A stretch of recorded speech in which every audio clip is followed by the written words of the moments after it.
দরজা খিল দিয়ে চিৎ করে ফেলে দিলাম। ইস, জোরে শব্দ করো না কাকিমা, মুখে কাপড় গুজে নাও, না হলে তোমার মেয়ে চলে আসবে।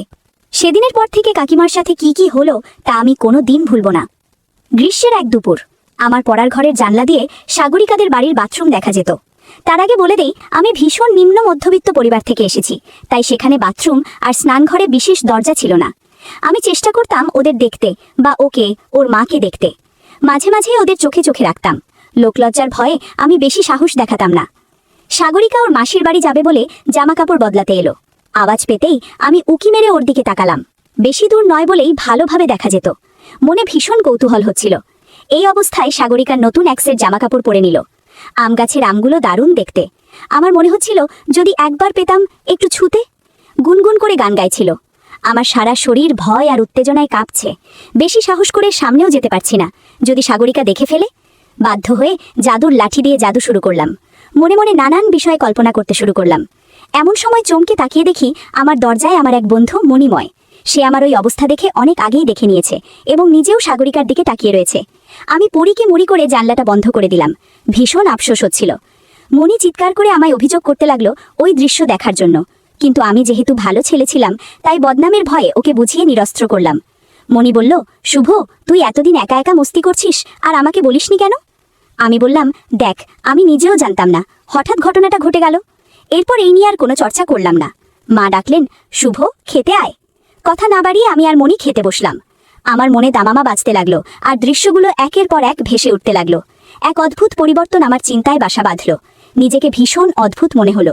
প্রত্যেক দিন সুযোগের আশায় বসে থাকতাম।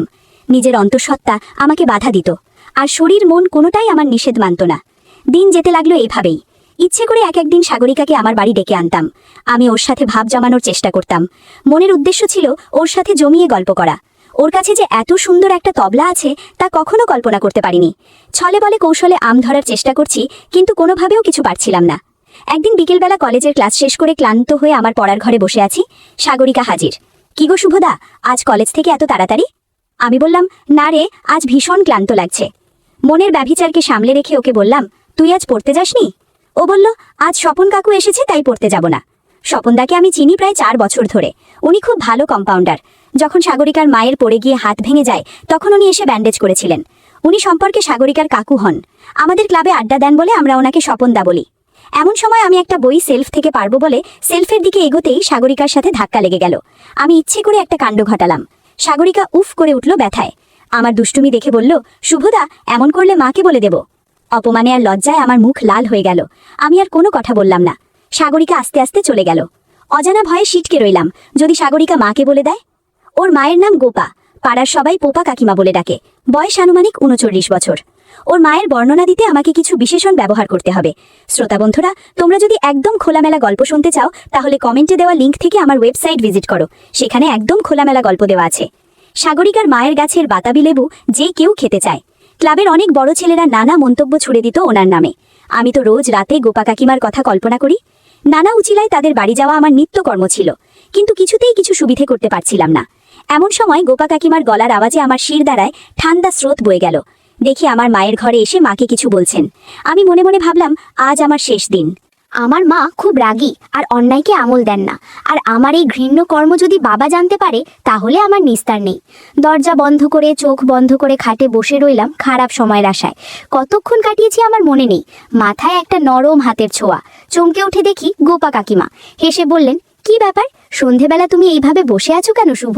আমার সব যন্ত্রণার অবসান হয়ে গেল। আমিও বিগলিত হয়ে বললাম, কলেজে চাপ আছে প্র্যাকটিক্যাল ক্লাসের, তাই একটু ঝিরিয়ে নিচ্ছি।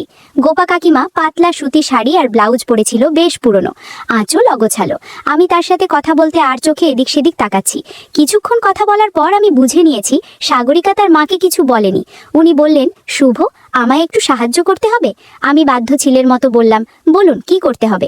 সাগরিকা অঙ্কটা নিয়ে গোলমাল করছে, আর ওর দিদিমণি ওকে ঠিকমতো সময় দেয় না। ওর বাবা বলল, তুমি নাকি অঙ্কে ভালো, দেখো না যদি দিনে 1-8 ঘন্টা পড়িয়ে দিতে। একটু কথায় সুরে অনুগ্রহ মনে হলো। আমার কাছে সেটাই বড় সুযোগ। 7-5 না ভেবে জিজ্ঞাসা করলাম, মাকে জিজ্ঞাসা করেছেন? উনি সাথে সাথে জবাব দিলেন, হ্যাঁ হ্যাঁ, দিদি তো বলল তুমি সময় দিলেই হবে। আমার একটু অবাক লাগলো, কারণ গ্রামে ভালো ছেলের অভাব নেই। আমার প্রতি এই অনুগ্রহ দেখাবার আবার কি মানে? সাগরিকাকে পড়ালে কিছু টাকা নিশ্চয়ই পাবো, আর যদি গোপা কাকিমাকে চোখের দেখা সামনে থেকে দেখতে পারি তো মন্দ কি। আমি এক প্রকার নীরব সম্মতি জানালাম। উনি ফিরে গেলেন। মাকে বললাম, সাগরিকার মা তোমায় কি বলল? মা কোনো সন্দেহ না করেই বলল, তোকে কাল সন্ধে থেকে পড়াতে বলেছে, আর 200 টাকা মাসে দেবে বলেছে। কাল শনিবার, কাল থেকেই চলে যা, আর তোর তো কলেজ নেই। কিছু বলার অবকাশ না রইল। এখানেই আমার কৌতূহল দমিয়ে প্রফুল্ল মনে আড্ডার দিকে রওনা হলাম, যাতে মা কোনো সন্দেহ না করে। সাগরিকা আমার সামনে লজ্জা করে মাথা নিচু করে বাধ্য মেয়ের মতো বসে আছে। টেক্সট বুক থেকে 2-4টে অঙ্ক করতে দিলাম, যাতে অন্তত বুঝতে পারি সাগর অঙ্কে কেমন। ওদিকে কল ঘরে পানি পড়ার আওয়াজ পাচ্ছি। মনে এক অদ্ভুত আনন্দ। মা আর মেয়েকে একই সঙ্গে দেখতে পাবো ভেবেই বেশ আনন্দ হচ্ছিল। একটু পরে ব্লাউজ ছাড়া গায়ে ভিজে কাপড় ছাপিয়ে গোপা কাকিমা আসলেন। জিজ্ঞাসা করলেন, শুভ কখন আসলে? আমি আনমনা হয়ে ভাবছি, হালকা চীনা সাবানের সুন্দর গন্ধে মন ভরে গেল। কি যে অপরূপ লাগছে তা বলে বোঝানো যাবে না। কাকিমা বললেন, আমি কাপড়টা ছেড়ে আসি, তারপর চা দিচ্ছি, তুমি বসো, বলে হুড়মুড় করে পাশের ঘরে চলে গেলেন। আমার বাজ পাখির মতো চোখ এক ঝটকায় না দেখা সব কিছু দেখে দেখে মন জুড়িয়ে নিল। সেদিনের মতো আমায় সাগরের বাড়ি থেকে ফিরে আসতে হলো খালি হাতেই। ভীষণ ক্লান্ত দ্বিধাগ্রস্ত হয়ে নিজের পড়ার ঘরে চলে গেলাম।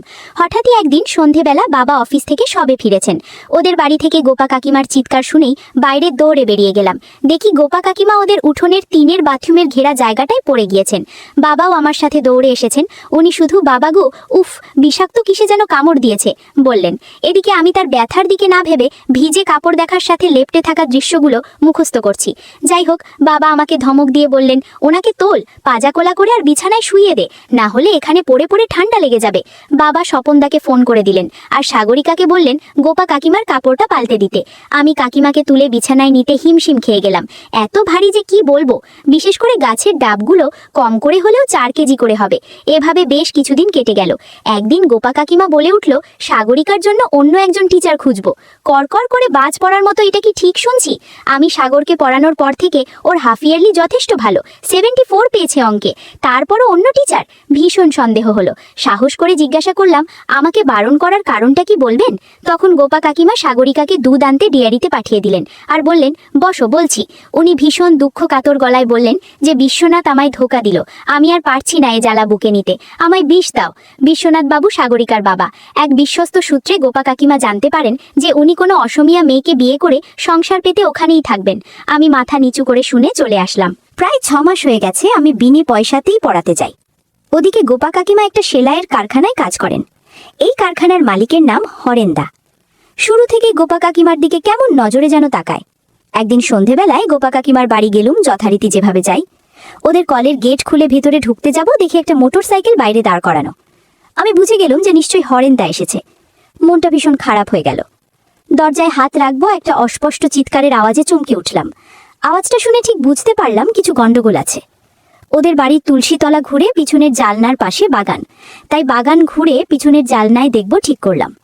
রাত্রি 8টা বাজে। টিমটিম করে একটা টেবিল ল্যাম্প চলে।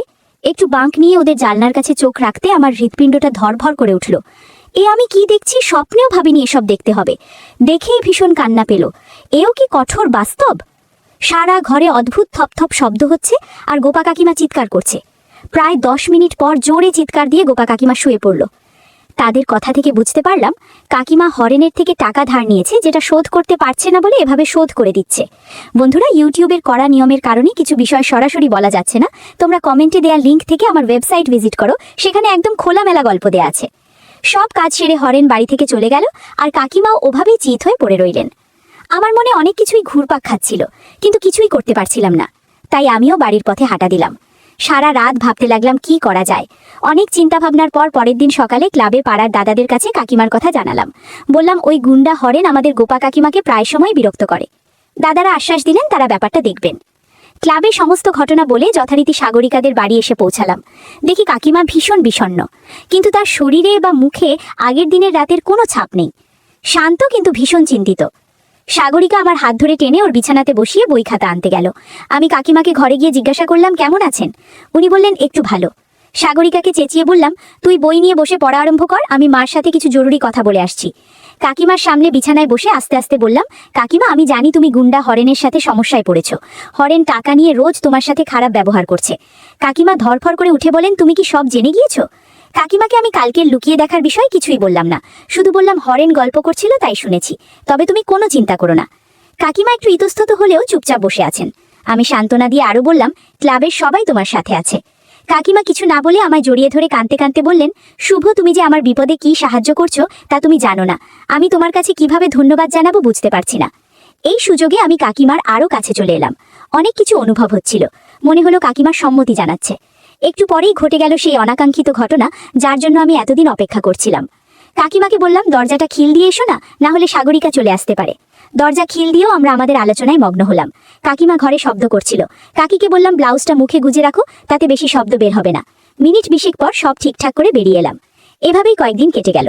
কাকিমার সাথে সাথে সাগরিকার প্রতিও একটা টান বাড়ছিল, কিন্তু সুযোগের অপেক্ষা ছাড়া কিছুই করার ছিল না। একদিন সাগরিকাকে পড়া ধরার সময় কাকিমা বললেন, দাও না 2-4 ঘা, মেয়েটাকে নিয়ে যে কি জ্বালায় পড়েছি, আজকে ভালো করে দাও তো। আমি মনে মনে হেসে সাগরিকার দিকে রাগ করে বললাম, তুমি পড়া করনি কেন? সাগরিকা আদুরে গলায় বলল, বারে, এত শক্ত শক্ত প্রশ্ন কি করে পারবো? আমি বললাম, এত দূরে বসলে পড়া বুঝবে না, আমার দিকে এগিয়ে এসো, বসো। ও আমার একেবারে পাশে এসে বসলো। মনে মনে ভাবলাম, পড়া না পারলে বাহানা বানিয়ে কিছু একটা করা যাবে। মিনিট 10 পর কাকিমাকে বললাম, কাকিমা, আজ কিন্তু আপনি চা করবেন না, আমি চা খাবো না। কাকিমা বললেন, না শুভ, আজ আমার উঠে দাঁড়ানোর শক্তি নেই, চা বাকি থাক, পরে অন্য কিছু খাইয়ে দেব। কাকিমার কথা শুনে আমার মন খুশিতে নেচে উঠল। এদিকে আমি ওকে পড়ানোর বাহানায় ভেতরের অনুভূতি জাগিয়ে তুলছিলাম। আমার আজব কাজকর্মের কারণে সাগরিকা কাঁপছে আর মাঝে মাঝে হ্যান্ডরাইটিং খারাপ হয়ে যাচ্ছে। ওর হাবভাব দেখে বুঝতে পারলাম তৈরি হয়ে গেছে। আর একটু ভালোভাবে তাকিয়ে দেখলাম মৌচাক দেখা যাচ্ছে। সদ্য নতুন মৌচাক বলে কথা। শ্রোতা বন্ধুরা, তোমরা যদি একদম খোলামেলা গল্প শুনতে চাও তাহলে কমেন্টে দেওয়া লিঙ্ক থেকে আমার ওয়েবসাইট ভিজিট করো। সেখানে একদম খোলামেলা গল্প দেয়া আছে।